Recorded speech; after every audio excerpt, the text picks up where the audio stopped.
Welcome, brave souls, to Midnight Whispers. Traverse this realm at your own peril. For within these tales lurk horrors most foul. Tonight's tale may twist the very fabric of your sanity. And a word to the wise, this narrative paints pictures of terror not meant for every eye or ear. Venture ahead if you dare, but remember, you have been warned. I had never been one to believe in ghost stories or old wives' tales. That's probably why, when I first saw the for sale sign on that old weathered house at the edge of town, I saw opportunity instead of warning. The house, with its faded paint and overgrown garden, had a forlorn air, as if it had been patiently waiting for someone to breathe life back into its neglected walls.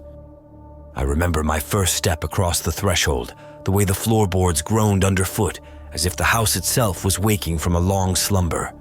The real estate agent had been eager to close the deal, rattling off details about the house's rustic charm and potential, but I barely listened. I was already envisioning the place after a good cleanup and some minor renovations. The first few days were a blur of activity. I threw myself into the work, scrubbing layers of dust off the hardwood floors, peeling off ancient wallpaper, and clearing the garden of weeds and wild overgrowth. It was tiring but satisfying work, and by each evening I collapsed into bed, exhausted but content. It was on the fourth night after a long day of painting that I first heard it, a faint, persistent scratching sound. It seemed to be coming from above, perhaps the attic. I initially brushed it off as the house settling, or maybe some small animal that had made its way inside. Old houses like this were bound to have their quirks and resident critters after all. But as I lay in the darkness, the scratching continued, steady and rhythmic. It was an odd sound, unsettling in its persistence. I told myself it was nothing, just the imaginings of an overtired mind. Yet, as I finally drifted off to sleep, a part of me couldn't shake the feeling that it was something more, something deliberate. The next morning, the sound was gone, and the daylight made my fears from the night before seem foolish. I laughed at myself as I brewed coffee in the kitchen, the morning sun streaming through the windows, casting the old house in a new, welcoming light.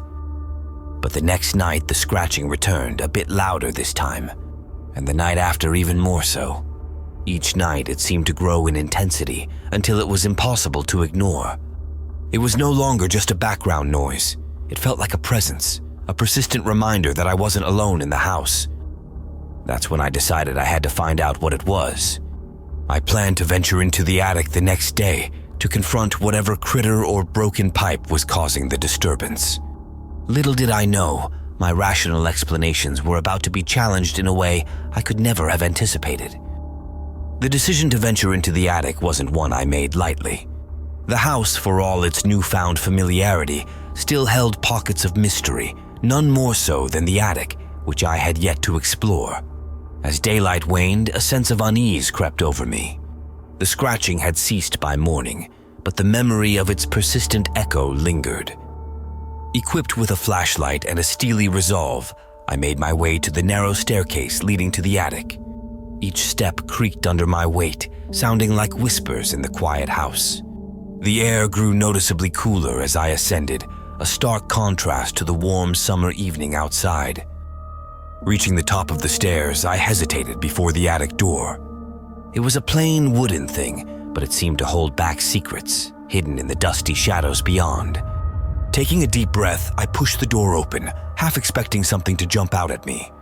But there was only silence and darkness, the latter dispelled as I clicked on my flashlight. The beam cut through the gloom, revealing an attic cluttered with relics of the past, boxes of old books, broken furniture, and faded photographs. Dust motes danced in the light, creating an ethereal atmosphere. As I moved the flashlight around, I half expected to see the glowing eyes of an animal or some logical source of the scratching. Instead, I found something far more unsettling. There, in the far corner of the attic, stood an old mirror. Its frame was ornate, carved with intricate designs, but it was the reflection that caught my attention. For a split second, I thought I saw a figure standing behind me. I spun around, heart racing, but there was nothing, just the empty room and the quiet hum of the house. Shaken, I turned back to the mirror, scrutinizing my reflection. That's when I noticed it again, a flicker of movement in the periphery of the glass. It was like a shadow, but with a distinct human shape, slender and elongated. I stared, frozen in place, as the figure in the mirror slowly raised its arm, its limbs stretching unnaturally long. I blinked and the figure was gone, leaving me alone with my racing thoughts. Was it a trick of the light? A figment of my imagination? Or something else? Something inexplicable? The scratching noise had been real enough, but this felt like a step into the realm of the impossible. I left the attic quickly, closing the door behind me with a firm click. The rational part of me wanted to dismiss what I had seen as a product of stress and exhaustion. But as I lay in bed that night, the image of the elongated shadow in the mirror haunted me. It was a woman-shaped thing, its limbs too long, its movements too fluid to be natural. The next few days were a blur of unease. I avoided the attic, but the sensation of being watched grew stronger. At night, I would wake up to the feeling of a presence in the room, a weight in the air that made it hard to breathe. Each time I looked around, there was nothing but shadows and silence. It was on the 7th night that I saw her, really saw her, not just in a reflection or the corner of my eye. I woke up to a creaking sound like someone walking slowly across the floorboards. There, in the dim light filtering through the curtains, stood the figure from the attic. She was in my room, watching me from the foot of my bed. Her form was shrouded in darkness, but her silhouette was unmistakable. Tall and thin, with limbs that stretched and bent in ways that defied anatomy.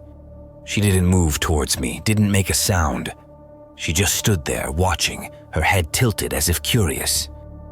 I wanted to scream, to run, but I was paralyzed, caught in a mix of fear and disbelief. What was she? A ghost? A hallucination? Or something else entirely? Each night after, she appeared, always at a distance, always watching. Never approaching, but each time, a little closer than the night before. I didn't know what she wanted or why she had chosen me. All I knew was that the house I had once seen as a dream was quickly turning into a nightmare. And the question that kept me awake at night was simple. What would happen when she finally reached me? In the days that followed, the presence of the woman-shaped entity became an oppressive constant in my life. Each night, her silent vigil at the foot of my bed grew more unbearable, her elongated form a shadow cast across my dwindling sanity. Something had to be done. I couldn't live like this, haunted in my own home. I decided the first step was to seal off the attic. Perhaps, I reasoned, if I could physically block the space where I first encountered her, it might stop her from appearing. It was a desperate plan, but desperation had become my constant companion. Armed with a hammer, nails, and wooden planks, I approached the attic with a resolve born of sleepless nights. My hands were steady, driven by the need to reclaim my home, my life. The attic door loomed before me, a barrier to a realm of nightmares. I worked quickly, boarding up the entrance, ensuring no gaps or cracks remained. Each strike of the hammer felt like a small victory, a defiance against the unseen terror that had invaded my space. When I was done, the doorway was completely obscured, an impenetrable barrier of wood and nails. But as I stepped back to survey my handiwork, a chill ran down my spine. Was it enough? Could something as mundane as wooden planks hold back an entity that defied the laws of nature? That night I lay in bed, a tumult of emotions roiling within me. Fear, anticipation, hope. The hours ticked by, each minute stretching out endlessly. And then, just as I began to believe that my efforts had been successful, I heard it, the faintest creak of a floorboard. I opened my eyes and there she was. Closer than ever before, standing at the side of my bed, her elongated limbs hanging limply at her sides. The boards on the attic door had done nothing to stop her. She was here in my room, a silent specter that refused to be contained. Panic gripped me, a visceral primal thing. It was clear now that this wasn't something I could fight with physical means. This entity, this woman-shaped shadow, was beyond the realm of the living. I needed another approach, something more. I didn't know what. The next day, running on a thread of sleep and driven by a growing sense of urgency, I began to research. I scoured the internet, combed through local archives, and visited the town library, searching for any information about the house, its previous occupants, or anything that might give me a clue as to what I was dealing with. It was in the dusty corner of the library, in a forgotten volume of local folklore, that I found the first glimmer of hope. The book spoke of ancient entities, beings that existed in the spaces between, drawn to places of emotional resonance. One passage in particular caught my attention, describing a ritual of binding and banishment, a way to sever the connection between such an entity and its chosen haunt. It was a long shot, a leap into the unknown, but it was the only shot I had. The ritual required certain items: salt, iron, and an object of personal significance to the entity. The problem was I had no idea what this creature was attached to, what had drawn her to my house, to me. I decided to start in the attic, the place where it all began. Despite my earlier efforts to seal it off, I had to get inside, to search for anything that might give me a clue. I pried off the boards, my earlier fear replaced by a grim determination. The attic was as I had left it, a time capsule of the house's past. I began to sift through the boxes and piles of old belongings, looking for anything out of the ordinary. And that's when I found it. A small, dusty box tucked away in the far corner beneath a pile of old blankets.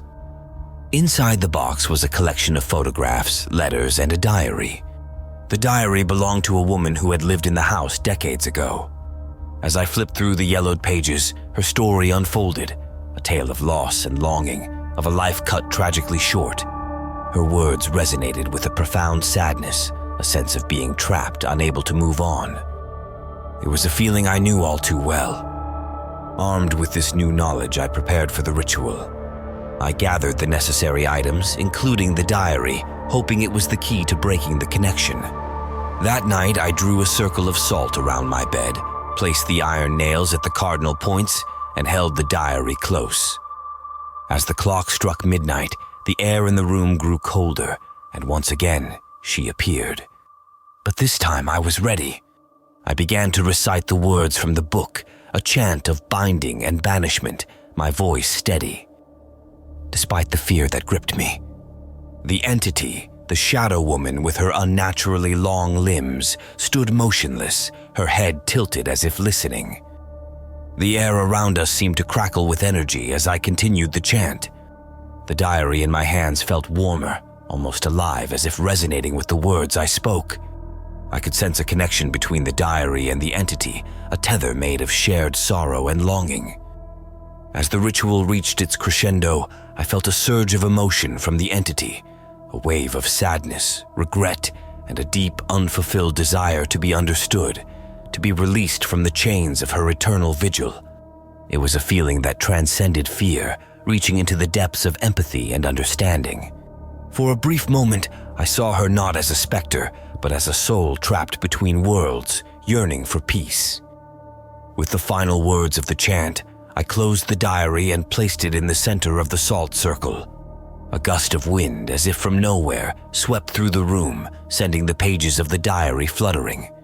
The entity's form wavered, her outline becoming less distinct, as if she was being pulled away by an unseen force.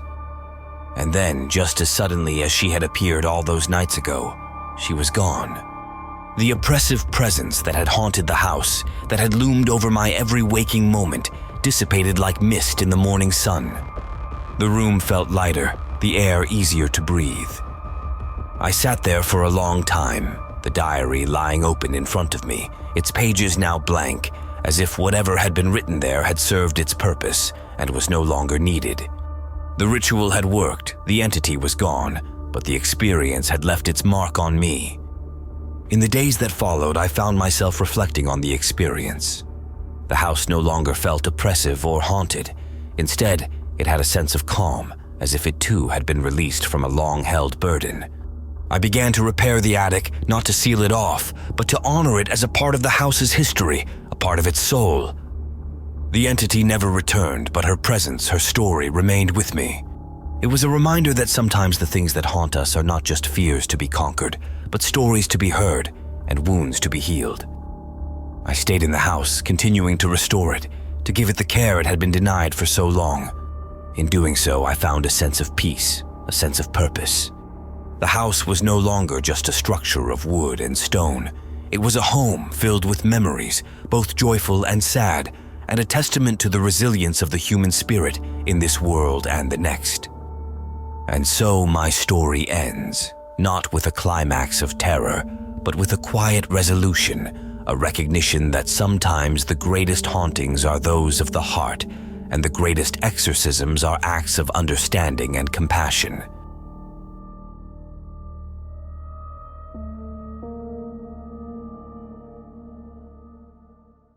And so, another tale from the depths of night concludes.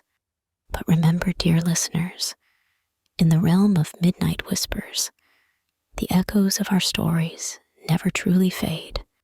If tonight's tale left you hungering for more, explore our anthology of horrors. For those brave enough, delve into our previous stories and discover what lurks in the shadows. Before you venture back into the safety of daylight, remember to like this video if it sent shivers down your spine. Subscribe and ring the bell, so the whispers of the midnight hour always find their way to you. And should you dare, leave your thoughts and feelings in the comments below. We revel in knowing which parts of our tales resonate with your darkest curiosities. Until next time, keep listening to the whispers, for they have many tales to tell.